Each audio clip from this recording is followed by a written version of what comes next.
We are back, and we're going to be covering wrestling families and lineages, showcasing some highlights of these people and how significant it is because there are a lot of wrestling families. Mm-hmm. The first one, we got to talk about Tessa Blanchard because some people don't understand how Magnum TA is involved in this situation. So, obviously, Tully Blanchard, original Four Horsemen, Brainbusters, very influential within tag wrestling and just 80s wrestling period. I mean, the Four Horsemen ran NWA. Yeah. They really don't have to go too much into it as it relates to him. With and then also the grandfather, which is Joe Blanchard, who had his own. He had his own very successful career, but it wasn't to the level of Tully or Tessa. It was very much regionalized within certain areas. And also he was a booker he was the owner and promoter for Southwest Championship Wrestling back in the day. Now, when it comes into Magnum TA, Tully and Tessa's mom separated when she was 4.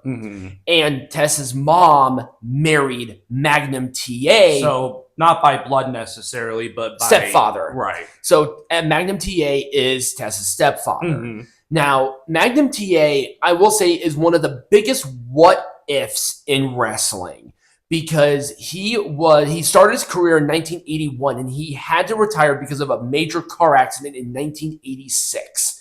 He was very much in a momentum shift to where he was going to beat Ric Flair for the NWA World Heavyweight Champion. And back in the mid-'80s, that was still huge. Magnum TA was very popular in American wrestling at this time. And he really just never got there because he was forced to retire because of the car accident. The injuries that he had, I am not sure, but he was notable for having a NWA United States Championship run that really cemented him as like, this guy is the next big thing. Yep. Roddy Piper. So there are a couple of things here for Roddy. Roddy has 4 children. 2 of them I cannot find information on regarding their involvement within wrestling, if they have any at all. But he does have 2 that are involved in combat sports and in wrestling. His son, Colton, he is an undefeated MMA fighter that really focuses in around Oregon, Washington, Northern California area.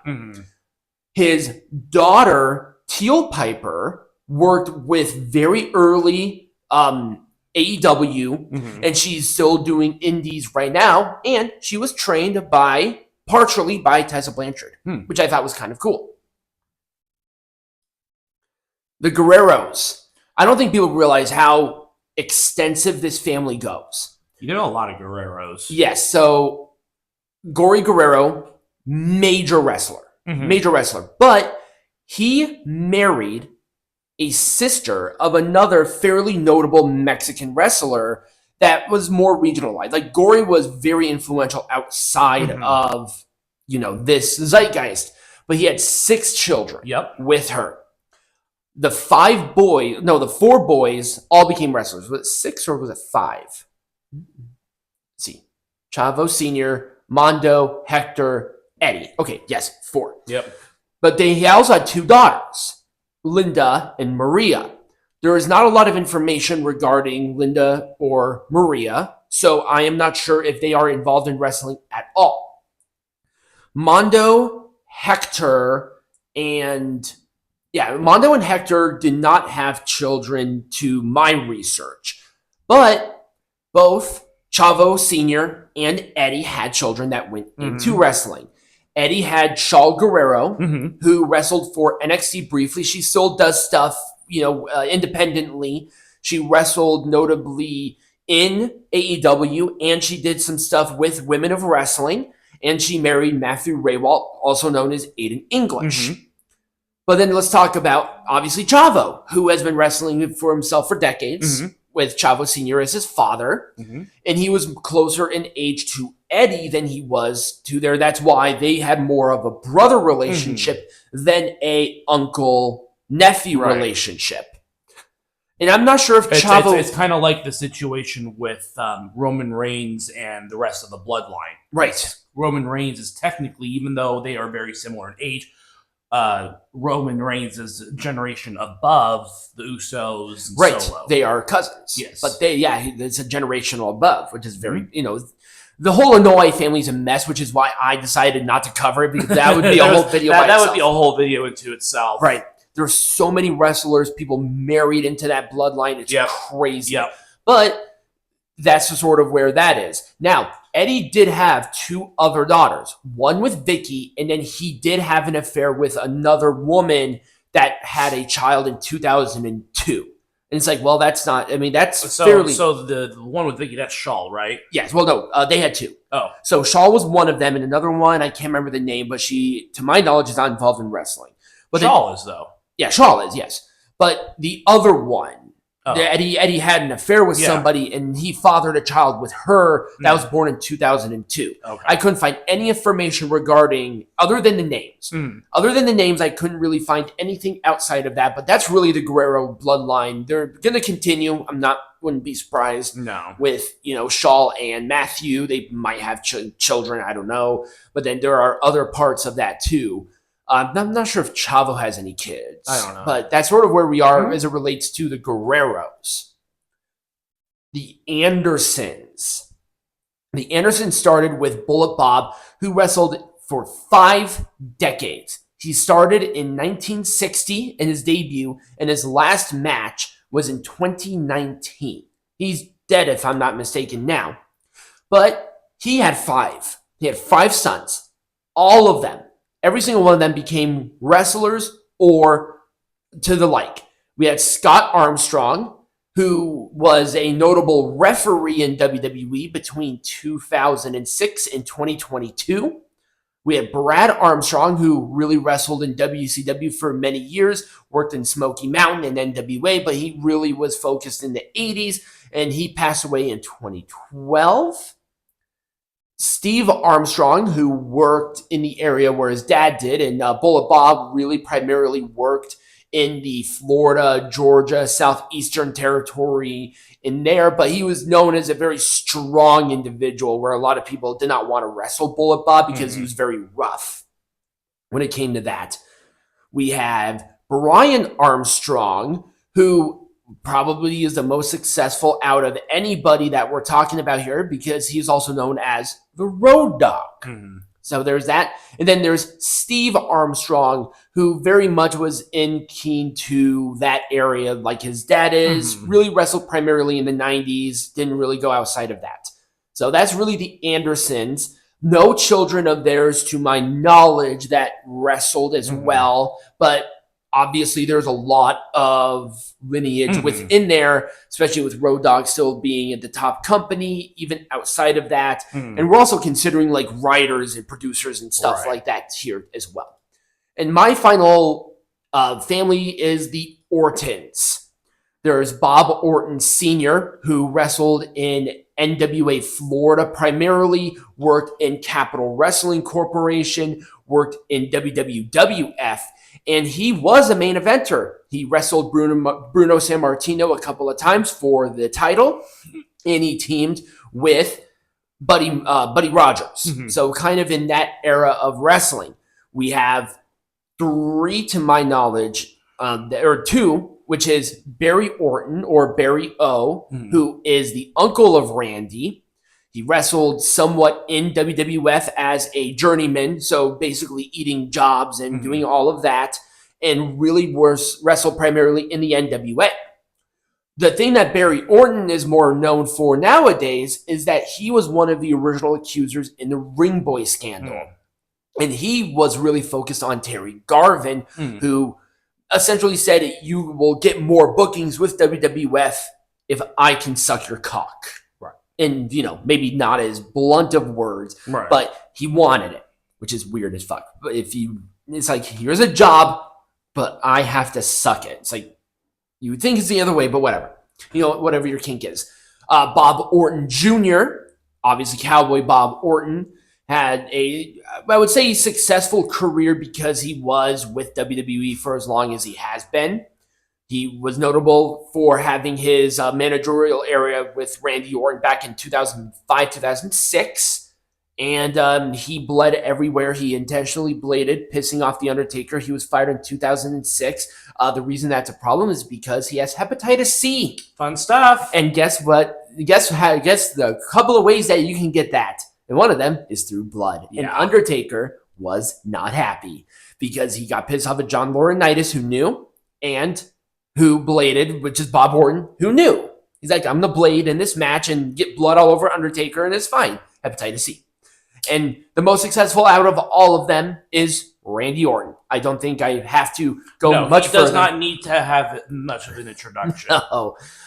But apparently his children are looking at it, and his wife, his current wife, whose name is Kim, she was the president of a Randy Orton fan club before marrying Randy Orton. Fun stuff. So that's fun.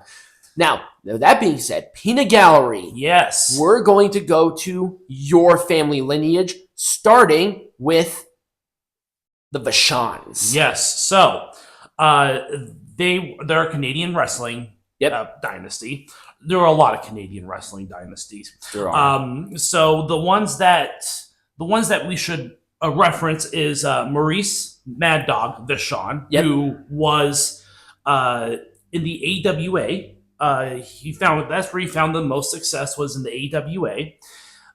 Then there was Paul Butcher Vachon, who was Maurice's younger brother, and he was also a successful wrestler, mostly teaming with Mad Dog as a dominant tag team. Right. And then he was also a promoter after he retired from the ring. He was AWA, right? Yep. Yeah, I figured. Yeah. And then there was Vivian Vachon, who was a trailblazer in women's wrestling back in the 1970s, again, and mostly in the AWA, but in other promotions as well. And then we, of course, probably the most famous for current wrestlers that know about the Vachon family, Luna Vachon, who is actually an adopted daughter of Paul Vachon. So they are not related by blood. Right. They are related through legal matters. Right. And I would say that Luna was very much a trailblazer in her own right, really taking wrestling seriously when really it was all about valets, and she had a very unique style, and she was not afraid to step into the ring with males. No. But that's pretty much the Vachon family in a nutshell. Yep. All right, the Hennig family. So, of course, we have, before we talk about Mr. Perfect, we have Larry the Axe Hennig, who was a powerhouse wrestler in the AWA during the 60s and the 70s.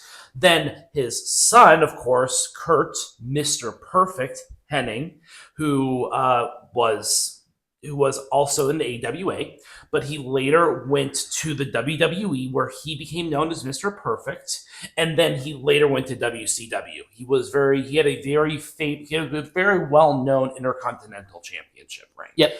And then after him, his son, Joe Hennig, who some people may know as Curtis Axel, so you kind of know where Curtis comes from with Kurt, and then Axel come from Axe. Right. So it was a fun play on words. Like Lexus King. Right. And it was also a tribute to both his father and his grandfather. Right. And he wrestled in the WWE back when WWE was kind of going through his PG phase. Mm-hmm. And he won the Intercontinental Championship as well. Yep. And he also held tag team gold. Yep. So that was the Hennig. Now, there is one that I'm surprised you didn't bring up, and that was Kurt Hennig's daughter. Oh. She wrestled briefly. Oh, she did? Yes, okay. And it was very much only in indies. So there were only like a couple of pictures of her, but she did compete. Oh. This was like in the, I think, early 2000s. Oh, okay. Yeah, so it was like a very brief, so it was like 5 years. Yeah. So nothing too big, but she did wrestle. Yeah. And you have the Steamboats. So there's two key members of this. There's obviously Ricky the Dragon Steamboat, who has very, very well known in the NWA, WCW, and WWE. His brother also competed, not to the success, but his brother also did compete. Mm-hmm. And then we have Richie Steamboat, who is Ricky's son. And he was a promising wrestler, but he was unfortunately forced to retire due to injuries. So never was able to get off the ground, but obviously the passion was there. Oh, yeah. I mean, I watched some of Richie Steamboat's matches, and they were overall pretty good. Also, that Richie Steamboat was the infamous son that was born where Ricky wanted to leave the WWF to spend time with him back around WrestleMania 3. Right. Just an FYI. Yeah. And then, of course, we got the Flair family, and we cannot talk about the Flair family without first talking about the patriarch, which is Ric Flair, who has a very storied career that needs no introduction. No. We don't have to explain how decorated, probably one of the greatest wrestlers of all time. But then we have to talk about the offspring of Ric Flair. There are 3 of them that are very notable for their wrestling prowess. There's David Flair, who wrestled in WCW in the 1990s and early 2000s. His career never really took off. We'll see why. Yeah. We will see why. And then there's Reed Flair, who was also a promising wrestler. He trained in Japan in various indie promotions, and he did unfortunately pass away in 2013 due to a drug overdose. And then we have Ashley, Elizabeth Flair, or Charlotte Flair, and I don't think she needs an introduction either. She is essentially the female version of Ric Flair. Oh, yeah. Once again, one of the greatest wrestlers. Definitely in the argument of one of the best women's wrestlers of all time. Oh, absolutely. And definitely in the conversation of one of the greatest wrestlers too. But I would say like within women's wrestling, she is often put in the conversation as the greatest women's wrestler of all time. Yep. She's certainly the greatest women's wrestler of this generation. Oh, absolutely. Oh, definitely. Definitely. They put the rocket ship on her, and she definitely kept with it. Yeah. And then we have the Briscoe brothers. They're brothers. Not the Ring of Honor Briscoe brothers, but the other Briscoe brothers. Jack and Jerry Briscoe. They were both well, at least Jack was an NCAA wrestling champion, and they were top stars in the 70s. So Jack was a 2-time NWA World Heavyweight Championship, and Jerry Briscoe also won multiple NWA titles, but he is also well known for his stint in the WWE. Yep. Mainly as a backstage figure. Right, as one of the Stooges as well. One of the Stooges alongside Pat Patterson. Did you see any sort of children or anything like that also got in wrestling? Because I heard one of their kids dabbled in it, but once again, again, really when you talk about the Briscoes, you have to talk about the brothers. Right. Not those brothers, these brothers. Yeah, it's not them boys, but the Briscoe brothers. Right. Also, these 2 were the ones who discovered Terry Bollea back in the 70s. Just an FYI. They trained a lot of the wrestlers that were like kind of in that golden era of wrestling too. Yeah. So like the 80s golden age. Yeah. That's all I've got though. So when we come back, we didn't mention him before, but we'll see why maybe sometimes the apple falls incredibly far from the tree.